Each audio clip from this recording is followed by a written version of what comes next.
Hey guys, let's get more news about Steelers, but first, don't forget to subscribe and leave your like. New Steelers WR Mike Williams spills truth on game-winning TD versus Commanders. It didn't take long for the receiver the Pittsburgh Steelers acquired at the NFL trade deadline to make an impact. Newly acquired wideout Mike Williams only had one catch on one target during his Steelers debut in Week 10. But his lone catch went for a 32-yard touchdown late in the fourth quarter. That score proved to be the difference. With the touchdown and extra point just before the 2-minute warning, the Steelers edged the Washington Commanders 28-27. The touchdown came just 5 days after the Steelers acquired Williams from the New York Jets. That didn't give the 30-year-old receiver a lot of practice time with his new quarterback before his debut. In fact, after the game, Williams revealed that he didn't practice the route where he scored his touchdown during his first week in Pittsburgh. "I didn't run it one time," Williams told reporters, via The Athletic's Mike DeFabua. Before getting traded on November 5, Williams didn't have a single touchdown in 9 games with the New York Jets this season. He only had one score with his former team, the Los Angeles Chargers, last year.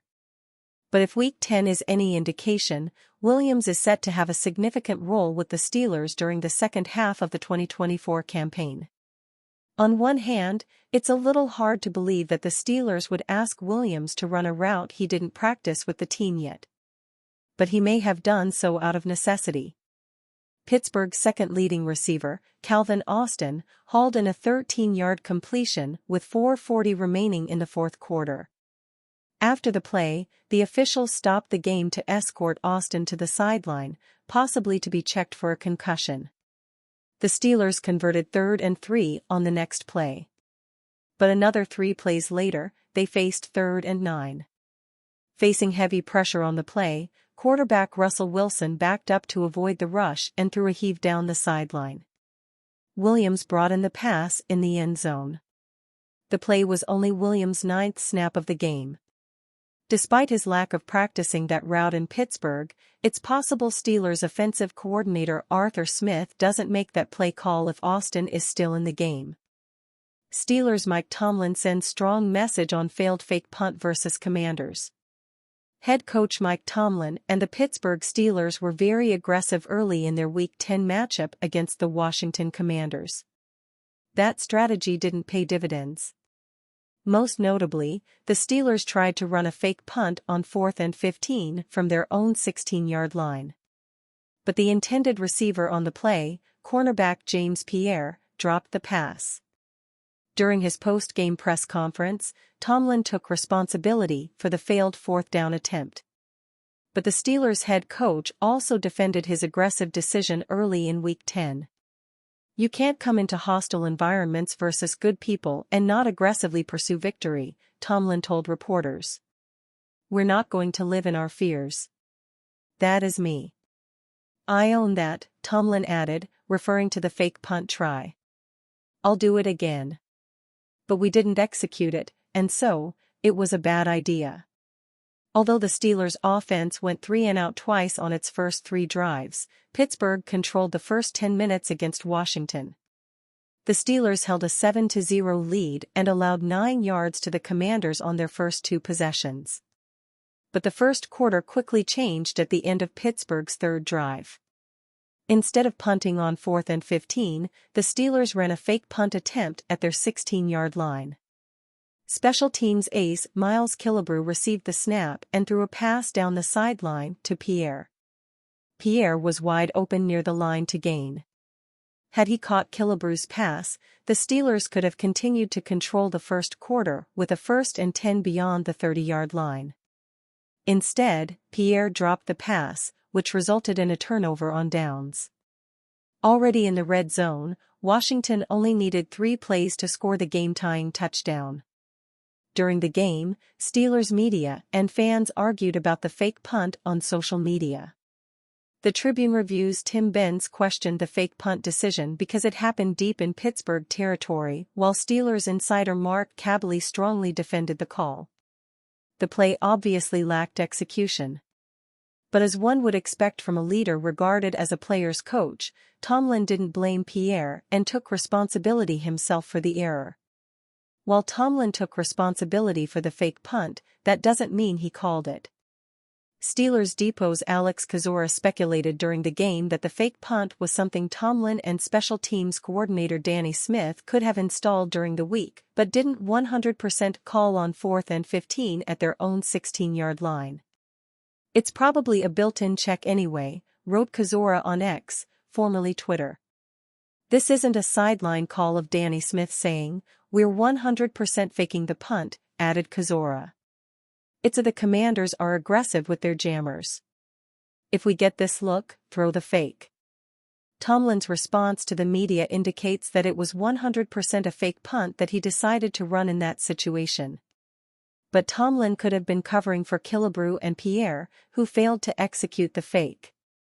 At the very least, Tomlin inserted the fake punt pass into the game plan. But it's possible he didn't call it when the team ran the play.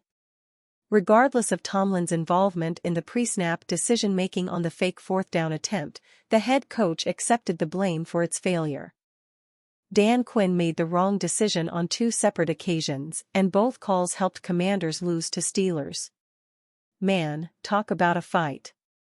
The Washington Commanders, 7-3, gave the Pittsburgh Steelers, 7-3, all the AFC North counterparts could handle, and it was literally inches that made the difference in a 1-point win for Russell Wilson and company.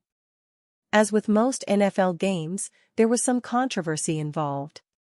The play that will be debated up until Thursday night's matchup with the Philadelphia Eagles, 6-2, is Zach Ertz's catch on 4th and 9 that came up just inches short.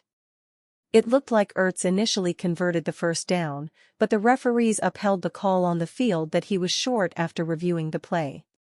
And while the play is certainly debatable and can be argued either way, the decision to go for it on that down and distance was a bad one, in itself. The Commanders were down 1 point, at midfield, had all 3 timeouts, and there was still 1:28 left in the game.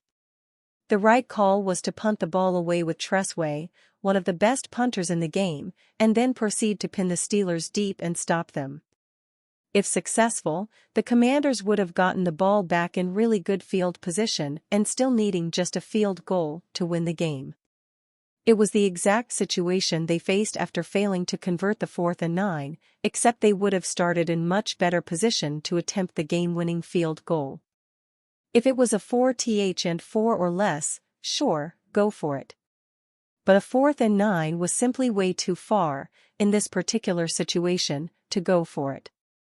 There's also the fact that if the Steelers are pinned deep, then they aren't even going to try and draw the Commanders offsides on 4th down like they did during the game.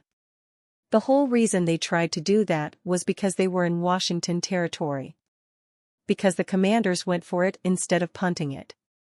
It's a bit ironic because the 4th down that Dan Quinn should have gone for was the 4th and 4 at the Steelers' 23.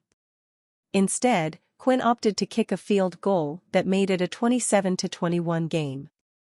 Sure, it made it to where Wilson and the Steelers' offense had to get a touchdown to win instead of a field goal to tie, but the Commanders' offense was playing well at the time and it was a manageable down and distance.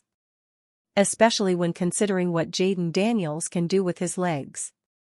There's no guarantee they get a touchdown on that drive, but they obviously would have kept the drive going and could have still settled for 3 points if they faced another 4th down.